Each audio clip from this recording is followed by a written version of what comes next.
Hey everyone, welcome to the Pittsburgh Dish. I'm your host, Doug Heilman. Why do over 100,000 people follow this local woman for her favorite food and drink spots? We'll find out this week. What kind of wine would you pair with takeout Thai food? We'll talk to a wine expert. And what are yins cooking at home? We'll hear from one of our listeners, and it might involve candy bars, which is totally okay. All that ahead on the show. We want to thank the good folks at Isley's for being a founding sponsor to the Pittsburgh Dish. Not only do we all know Isley's for their famous chip-chopped ham, but also for their super premium ice creams. And they're bringing back a favorite, chocolate chip with Jimmy's. Go to isleys.com where you can find out more information and check out their store locator to see where Isley's ice cream is sold near you. And now back to the show. Hey, thank you for coming over. Thank you for having me. Well, it was actually pretty easy. I would maybe say to a guest, won't you be my neighbor? But you are my neighbor. I love being neighbors with you, Doug. I love that we're neighbors as well. So do you want to introduce yourself? Yeah, so I'm Anna of Anna Eats Pittsburgh. You can find me on Instagram. You can really find me on anything, but Instagram is kind of my main place to find me. And you're doing really well on Instagram. Yeah, I just checked this morning. I have 115K now, which is pretty crazy because I just hit 100 in December. Yeah. I think it's so funny with social media. It's like it's exponential. Once you start doing better, you start doing better. And it really isn't just like a diagonal line. It is this like sweeping success sometimes. It's so true. I feel like once I hit 100, it was just like I was hitting 1,000 every other day, which is really interesting. Yeah, I think I'm still at 2,000. That's okay. I was there at the beginning of last year. Oh, yeah? So January 2023, I had maybe 3K. So it just goes to show. It doesn't matter where you are right now. Anything can happen in a year. Yeah. Really.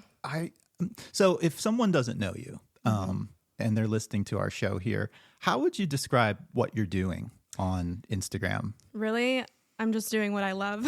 Something I've always done is just travel around the city of Pittsburgh to find new places to eat. That's really it. And I find so much joy in doing that. And it has turned into a way to highlight small businesses too and give them the love that they need and deserve too. So it's a lot of fun. I love what you're doing. And I would echo, I think you're one of the hardest working local food business advocates that we have out there. Thanks. Yeah. I appreciate that. And you grew up in Pittsburgh. I sure did. Lifelong. Yeah. That's amazing. Yeah. A lot of folks move here and that's great too. But you know the territory and some of the places you go, like I've never heard of. Yeah. Do you have over this last year or so, like some spots that really like stick out to you because you like the food or you like the owner's story? That's a great question. Yeah. So recently, I met her a little over 2 years ago, but Dagny's Eatery down in Carnegie. I've grown really close with her. She has helped and supported my family in ways that no one knows about. And so her food is also delicious. Have you been there? I know. I've seen a lot of play and a couple times I've gone, it's like the hours haven't been right. So it's still on my list. She has incredible everything, but it's more of like a takeout situation. Right. Her cinnamon buns, I've highlighted those before. They're really, really great. You warm them up in your oven and they're all gooey and delicious. And she makes great sandwiches, salads. You go for breakfast or lunch mainly, but she also does like catering if you need it, or she has like dinners that she makes now weekly. So Dagny, shout out to Dagny. I love her very much. And another place I love too that I've really grown to love over the past couple of years is Pusity's Garden. It's like a go-to for Jordan, my boyfriend, and I now for like any special occasion, anniversary, or things like that. So we love Pusity's. It's so good. Not only such good food, but like when you go in there, it's like you're transported somewhere else. I agree. In that garden. Oh my God. I love it. And that one salad that has all the colors. 17 ingredient salad. Yes, so probably good. my favorite. I would say like when I go there, I really love their appetizers even more than their entrees. So we kind of just double up on all of the apps and share an entree, and that's the way to do it there. Their cocktails are great too. Oh my gosh. So good. I love it. I feel like I am talking to the absolute expert. I don't know if I would call myself that. Well, I just am having fun out here. Well, I think that's the great thing, because it doesn't seem like work to you. No, not at all. And your posting schedule Yeah. is crazy. Like how many places do you visit in a week, and how many posts do you That's a think? good question. And I think I make it seem like I'm going a ton of places Yeah. all of the time. And Yeah. sometimes I am, that like just with my schedule, I get very busy. December was so busy for me. And I was quite literally going to maybe 2 or 3 places a week to film for them. Oh my gosh. Right now I'm at a slower point though. And so I'm strategic with what I do. You kind of, as a creator, have to keep things rolling. And if you stop, unfortunately, things kind of dip. Yeah. So you really do have to stay on it with Instagram and post at least every 2 or 3 days to kind of keep maintaining the follower count. The momentum. And the momentum of, I don't want to say the algorithm, everyone says that, but there is something to that where you do have to keep on it. So what I'll do is I'm strategic, and I'll pull from the thousands and thousands of videos that I already have in my phone. And you'll see, like, you'll be able to tell if my nails aren't the same as what they are right now. Things like that, you can kind of tell. But I have so many things stocked up already that I create my own content constantly. Right now, I would say I'm going to maybe 2 places a week to film. So it's very realistic and reasonable at this For moment. sure. Yeah. Yeah, but I might make it seem more than that. I think that's your charm. And again, it's, I don't know if I have these skills at all, but your editing and the music, and you don't do a ton of voiceover. You're just showing the images, but we understand the message, the fun, the coolest dish we should be getting. Thank you. Yeah. Yeah, I take pride in how I edit. I think I do a pretty good job myself too. If I were to give tips to anyone, it would be make your music choices, unique to you. And when it comes to editing the music with the video, you kind of have to have a rhythm to it. If you don't have a rhythm to it, people will keep scrolling. Yeah. I think. Yeah. I know I do. When I see a video, it's just kind of second nature to me. If I don't like how it's all coming together, I kind of scroll past it. So if you're able to catch people's eye quickly and stay on beat with everything that you're doing and pick songs that you love, that energy will come out to the people and they know that it's special to you. That's what I try to do. I love it. And I get it. I think that's why you're so captivating, because you catch me when I'm watching a video or any kind of post of yours. Thank you.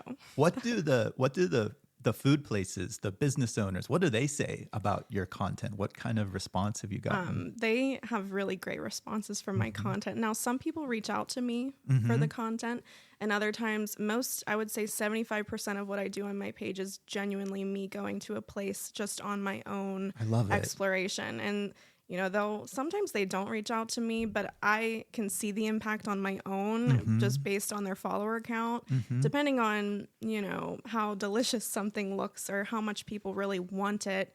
Their follower count goes up sometimes by 1,000 within a day. And so I know that has to have a huge impact on them. Otherwise, though, I receive a lot of great feedback from those owners, and they tell me that the things that I'm posting typically sell out for them. Really? Because the people want to try what I try. My fan base is really loyal. Shout out to all of them. They do what I do, and with no questions asked. Yeah. So I know that those business owners feel the love from that, and I'm happy to do that for anyone I can. I love that you are, doing this, mostly, as you said, like organically. These are the places you want to try, or these are just the places you like, or a relationship that you've built. The other place I notice a lot is Latte Lane. Love Latte Lane. I mean, it is Instagrammable, Yes. especially with your nails Yes, as well. But of course. tell me a little bit about Latte Lane, because I haven't made it there my yet. gosh, you have to go. I know. So Latte Lane, it's located out in Harmer, though they have a Pittsburgh address, and people get really upset when I say they're in Pittsburgh. That's just something, Yeah, but that's us. That's technicality. Pittsburghers. Yeah, whatever. Anyways, they have, so Heather, her name is Heather. She's the owner. She used to work over at Bean Through, and I met her there. She made the best lattes ever, and then she decided to open up her own little coffee trailer. It wasn't even called Latte Lane. It was called, I forget what it was called initially, but then she rebranded to Latte Lane, and now she is located in Cross Point Church up on Freeport Road. Yes. And not on Sundays, obviously, because there's church service, but every other day.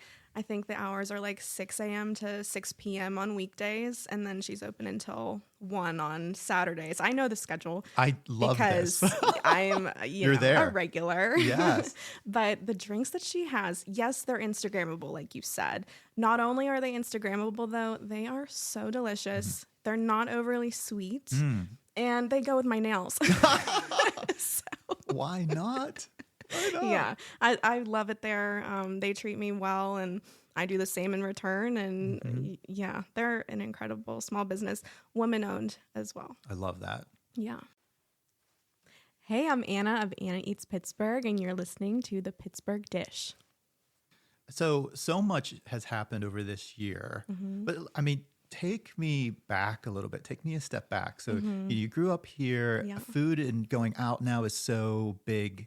What was like your food scene like at home? Did you all go out to eat a lot? Did you cook at home a lot? Great question. I grew up surrounded by I would call them culinary geniuses my whole life. And it's just my family. So my brother, John, he's a chef. He's incredible. He used to work for some catering companies, Greco's and Bella Sera back in the day. And he picked up some really great skills, and he taught me how to cook too. So he taught me pretty much everything that I know. My dad, who passed away when I was younger, but I remember the food that he would make for holidays, like bacon wrapped scallops and filet mignon, the best of the best food he could throw down in the kitchen. And my mom is wonderful. She can cook. She's incredible. Her homemade meals are better than anything that you can get out. Truly, we say that all the time. We want her to cook for us more. Mom, if you're listening, please cook for us more. We love your cooking. And my Nana, who passed away 2 years ago, we are Syrian. Okay. So she would make grape leaves. She would make just the best Middle Eastern food. And I grew up with that influence around me too. To say, I just grew up with the best food experiences ever. We didn't even go out to eat that much. You know what good food is. I just know what good food is. So when I find it, when I'm out, I know it. Yeah. I know it has good flavor. I know it's made with love. And that's just all that I'm used to. I was surrounded by it as a kid. And I'm so thankful that I know good food and how to cook it too. Oh my gosh. I thank you so much for sharing that. That is amazing. And I have some similar folks in my family that they know what they're doing. Yeah. I just think that what you're doing for small business now kind of reflects that almost that familial thing, but in like a community sense now. 100%. Yeah. I love how that's grown. Yeah. There have been some other things that have happened over this year beyond just the Instagram. I think you and I share. Yeah. I saw you on TV now. A couple times. I think I was on there 3 times last year. Yeah, with my school, I'm a teacher as well. I teach special ed. With my teaching schedule, it's a little harder to get on there now. Yeah. But that was really life-changing for me to be on TV. I never in a million years thought that I would be on KDKA with Heather Abraham. And you did great, and she's Thanks. Great too. I love her. Yeah. I was really, really nervous. Honestly, each time I did it, I was nervous every single time. I don't know if you feel that way when you go on. Well, yes. The first 2 times were live. And then the 3rd time was a pre-record, which felt a little bit better to me. I don't think that I couldn't tell that I was nervous in them, but I was 100%. I'm nervous every time. Yeah. And it's been I get like shaky. My hands get Yes. shaky because it's a big deal and I care, you know. I Right. think when people get nervous about something, that means that they really care. And I cared about that because being on TV, that's a big deal. I know. And again, you highlighted some great businesses. I sort of recall Lola's and the breakfast sandwiches. Yeah, that was my first segment. I did Lola's. Dagny's I had on there. That's right. Curbside coffee. Oh, that's with the right. Species Spicy. Everyone loved that Species Spicy. Oh, you know how to pick it. I mean, we are so lucky to have you doing what you're doing. Thanks. I mean, I'm having fun, like I said, and it's not work to me.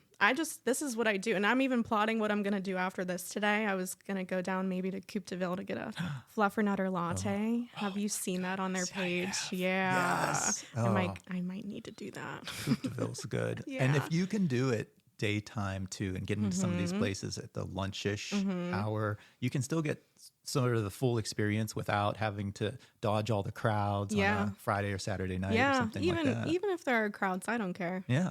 It's a part of the experience, you know? I want to go back to the KDKA spot because I recall there was a post you put on about your dad. Yeah. Would you talk about that a little bit? What happened that day? So I don't know exactly what I said in the post. That was a while ago. The wind blew. Yeah. I love that. Yeah, I know my dad's always with me. I just feel it, and he was a great speaker. He was great with people, and I know if he were here today, he would 100% be pushing me to do all of the things that I'm doing, and I know that he's so proud of everything that I'm doing. And so thank you for reminding me. I can't believe I forgot about that. But that day, after my first segment at KDK, which was huge, I was with my family. My mom and my sister were walking behind me, and that day it wasn't windy at all. Like today, it's not. It wasn't like it is right now. It was very still air when we got there. And when we were leaving, this huge gust of wind just blew us away like so strongly. And when we got back in the car, we were like, I think my sister might have mentioned it, like that was a really big gust of wind. And I have a feeling that was Dad just saying like, hi, great job. I'm proud of you. And so, yeah, that was a special moment. And thank you for helping me remember that. I post so much and I forgot that even happened. But yeah, that's very important to me to feel that his presence is around me. And I definitely feel like he's 100% looking out for me in this success, and perhaps even is a part of the success that I've had too. So, I definitely feel that for you. Mm-hmm. And your mom's right there all the time. She's super supportive. I've is. seen her in the neighborhood as well. But she's so great. Is I she love going her. out with you and doing some video? All the time, whenever she can. Her work schedule and mine don't really always match up great. She's a hairdresser. She owns a salon out in McMurray. Shout out to Expressions. There you go. Plug it.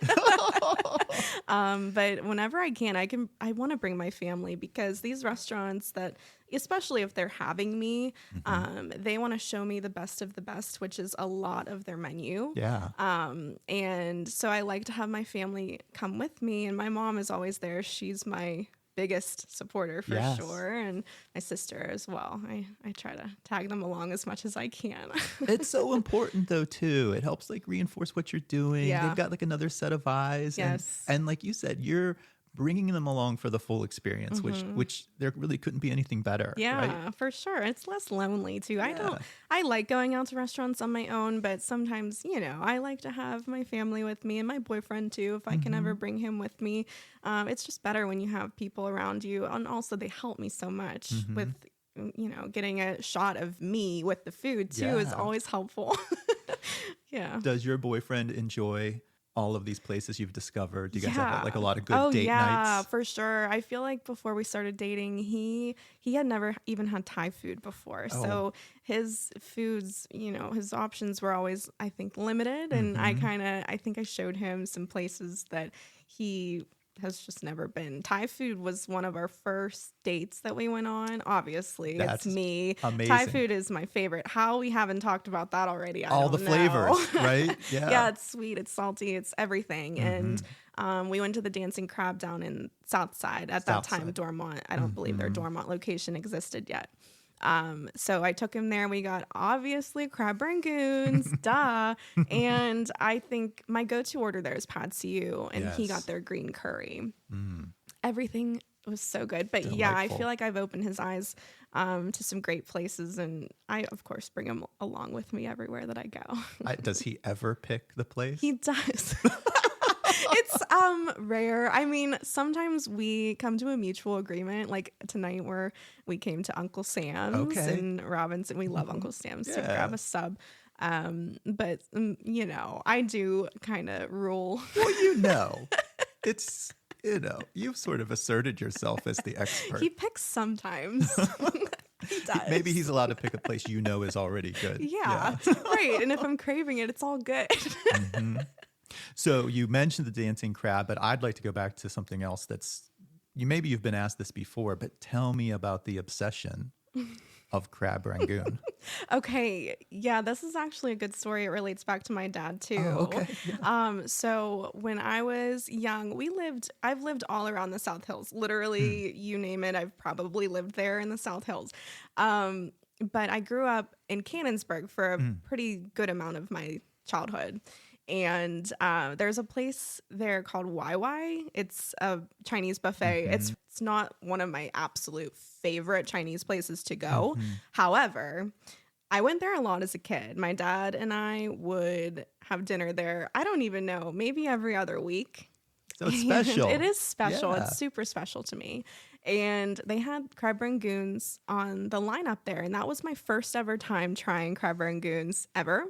And I remember after trying them the first time, I loved them so much that I would put like 4 or 5 on my plate.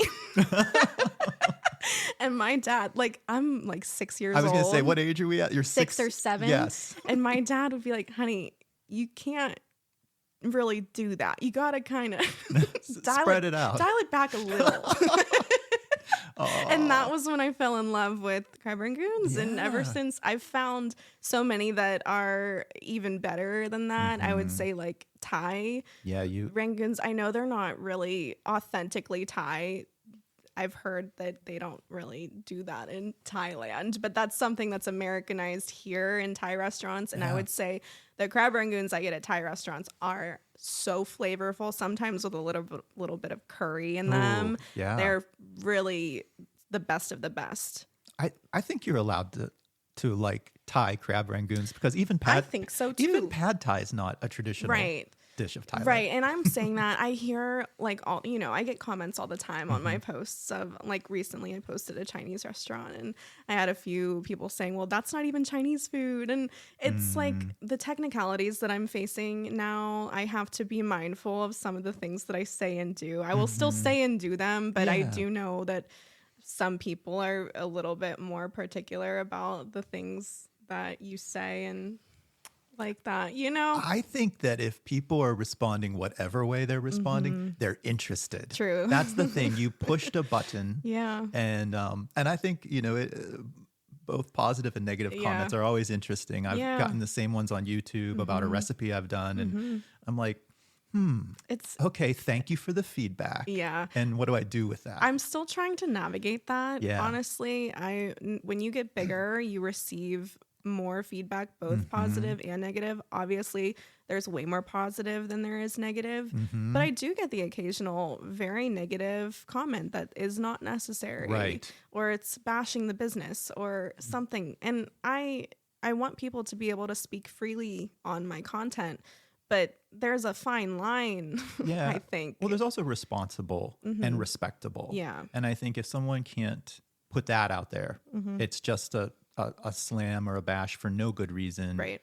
Then I think they're delete worthy. I have done that. Yeah. I'm not going to lie. Yeah. I don't stand up for people tearing down businesses that I post. Especially I take a lot of pride in the places that I show off, and I think they deserve it.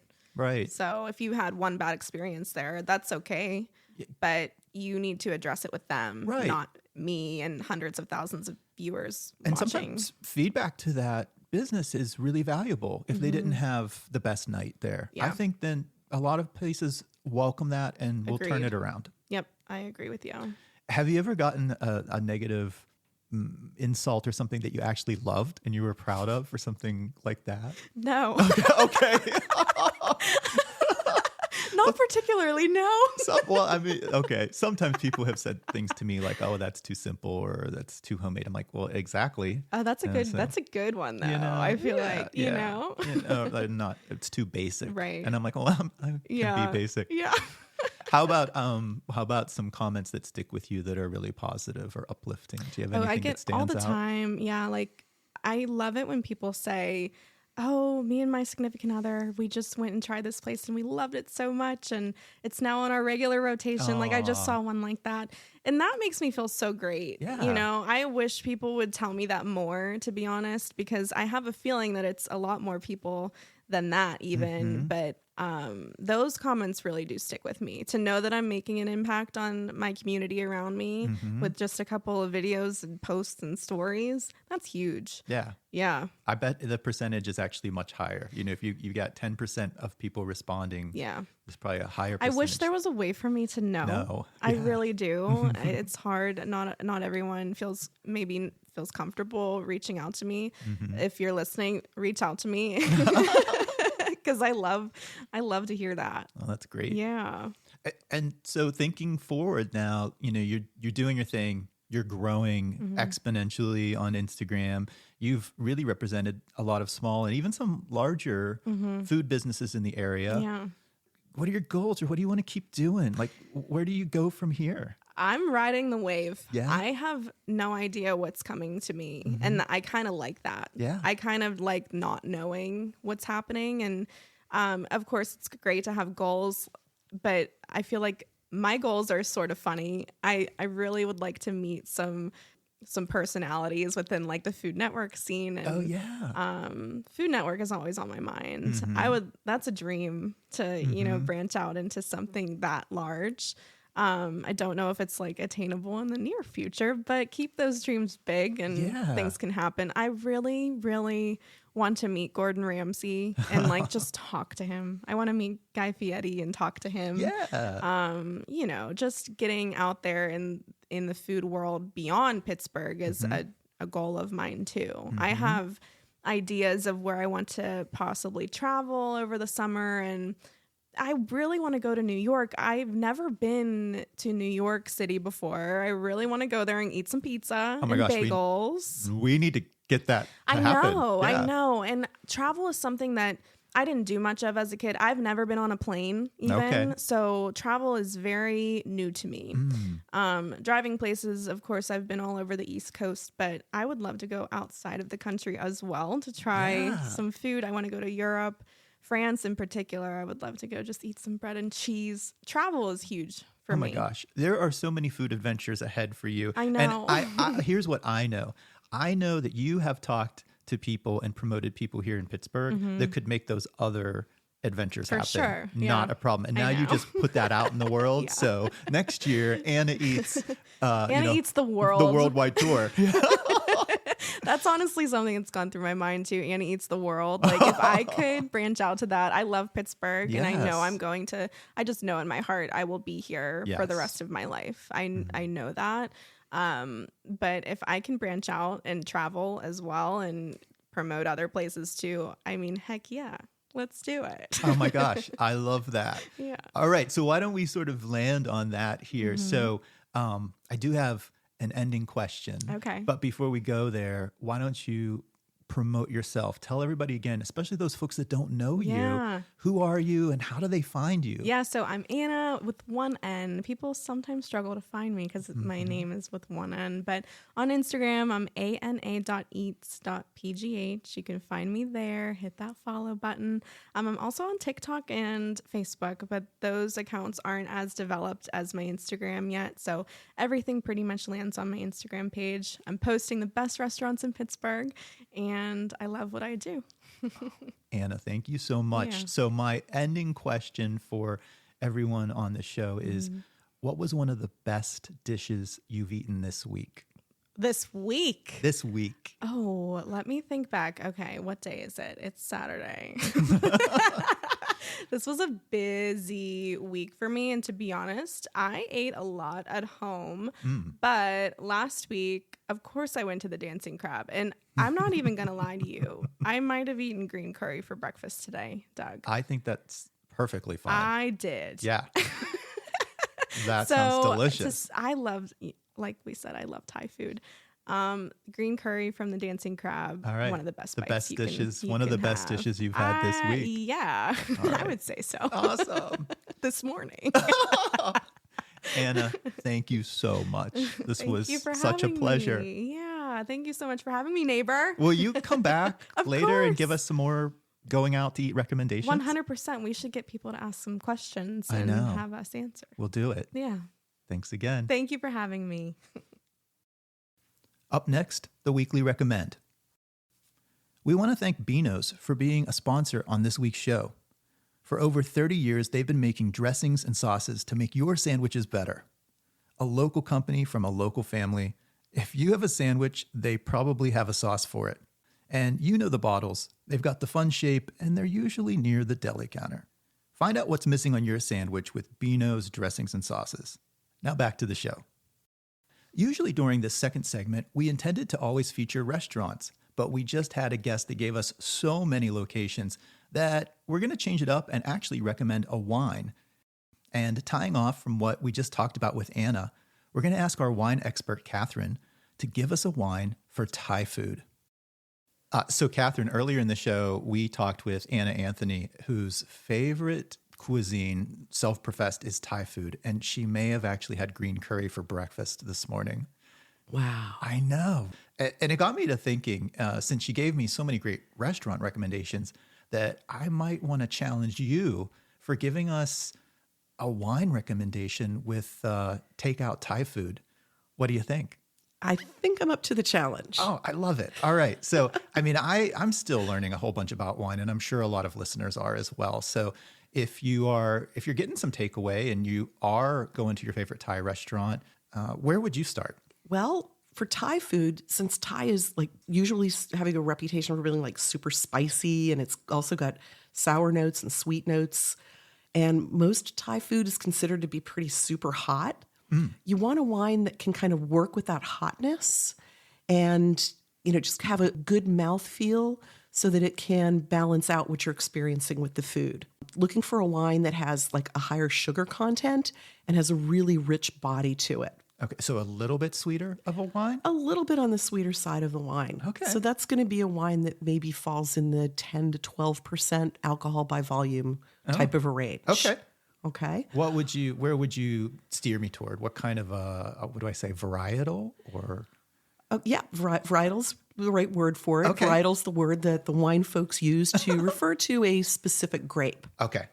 And the one that comes to mind for Thai food is Gewürztraminer. Oh, I like that German sound anyway. Gewürztraminer. Gewürztraminer. Okay. It's actually from Alsace, France. Okay. And it's kind of near the border to Germany, and that border may have flexed from time to time over the centuries. Right. So the town does definitely have a German influence, and you can definitely hear it in the name for this particular wine. Gewürztraminer wines have a really nice mouthfeel, and they've got a nice little hit of acid in them. And it's really considered to be like your primo choice for pairing with Thai food. And if you're ordering a Thai dish that is a little bit more on the spicy side, does that sort of does it temper the hot a little bit? How does that work? That's a great question. Yeah, sweetness in the wine is going to take a little bit of the edge off of the hotness in the food and really give you a nice balanced experience. And the wine's also not going to seem as sweet because the food's so hot. Oh, okay. I like that. Now, I always I sort of go for pad Thai, which I also know gets the rap that it's not even traditional Thai dish, but it's an Americanized thing. You got to go with what you like. And it's not as hot. Is there a different type of wine that maybe if I don't want something so sweet, because my dish is already sweet and it's not too hot, do you have a different one that you'd go for? That's a great question. Yeah, you might want to try something a little bit more on the drier side. And I like to recommend a Pinot Noir from Oregon. Oh, so okay. right here in the good old US of A, while the Pinot Noir grape really its home is in France, The Willamette Valley in Oregon is right on the same latitude on the globe. So some grapes do well in certain types of soil and with certain climates. And this climate in this particular area of Oregon really mimics where Pinot Noir came from. Oh, okay. So it's a happy grape. All right. And also the volcanic soil from Mount St. Helens and all of those mountains over there, they stopped erupting a long time ago, but their memory lives on in the soil. Yes. And those grapevines really pick up some of the mineraliness. Oh, they're digging it. They're digging it literally and figuratively because they're bringing some of those flavors into the wine itself. Amazing. It's really kind of fun because the wine will give you, in its flavors, an expression of where it's from. Oh, I think that those are both great pairings. So if my Thai dish is maybe not on the super spicy side, or I like a little drier wine, go with a Pinot Noir from the Willamette Valley or the Pacific Northwest. Pacific Northwest. And if I'm on the hot and spicy and I want a little sweeter wine, I can't say it. Gewürztraminer. Oh, that sounds I good. think I got that right. At least I hope so. From the Alsace region of France, but right across the border from Germany. Pretty close. Thanks again, Catherine. My pleasure. Catherine Montest is a local certified wine enthusiast who studied at the Napa Valley Wine Academy and holds a certification from the Wine and Spirits Trust in London. You can find out more about Catherine at her website, yourfairywinemother.com. All right, in this part of the show, we like to find out what Yuns are all cooking at home. And this week, it might involve candy bars. Let's give our friend of the show, Jimmy Hartz, a call to see what this recipe is all about. Douglas. Jimmy Hartz. Jimmy, thanks for being on the show. So, Jimmy, what is the name of this recipe? It is the Snickers salad. Oh, my goodness. And, does it have a lot of ingredients? What's in it? Yeah, so super simple. It's literally 3 ingredients. Oh, wow. So you start off, number 1, it's an 8-ounce container of Cool Whip. Okay. Number 2, we have Granny Smith apples, about 3 of them. And do you peel them or do you just chop them up? You just dice them up. Oh, that's even no easier. reason to peel them at all. Yep, makes it super simple. And then the third ingredient are 3 regular size Snickers bars. Okay. I usually recommend freezing them because it makes it a lot easier whenever you're chopping those up. Okay. So you're basically chopping up your apples, chopping up the Snickers bars after you froze them a little bit, and then you just mix it up in the Cool Whip? Mix it all together. Once you're done, throw it in the refrigerator, let it sit, take it to a party, have fun. Most people will probably see it and think it's another potato salad at the party, but once they actually see it and they try it, they will absolutely love it. I've tried some different things with it just to spice it up a little bit more. Like you could put like a little caramel or chocolate drizzle on it. Ooh. You could add marshmallows into it if you want, chocolate chips, like anything you want to enhance it. But literally, if you just wanted to do the 3 ingredients alone, it's phenomenal. So this is a crazy recipe, Jimmy. Did you make this up yourself or did you borrow it from a friend or something? So I totally stole it from a friend of mine. Okay. Her name is Lucretia. Aw. She made it for a potluck at work, and I just thought it was unbelievable. And then when I asked her how many ingredients it was, and she said it was only 3, I'm like, well, that's my kind of recipe. So from that point forward, I've been making it pretty much for events ever since. Oh my gosh. Snickers salad. I love it. Jimmy, thanks so much. You're welcome, man. Nice talking to you, Doug. Hey, you too. We love hearing about these recipes that you're cooking at home. If you want to submit a recipe yourself, go to our website at www.pittsburghdish.com and look for our recipe form. Well, that's our show. Thanks for tuning in to the Pittsburgh Dish. Special thanks to all of our guests and contributors, and to Kevin Selecki of Carnegie Accordion Company for providing the music to our show. We'll be back again next week with another fresh episode. Be sure to tune in.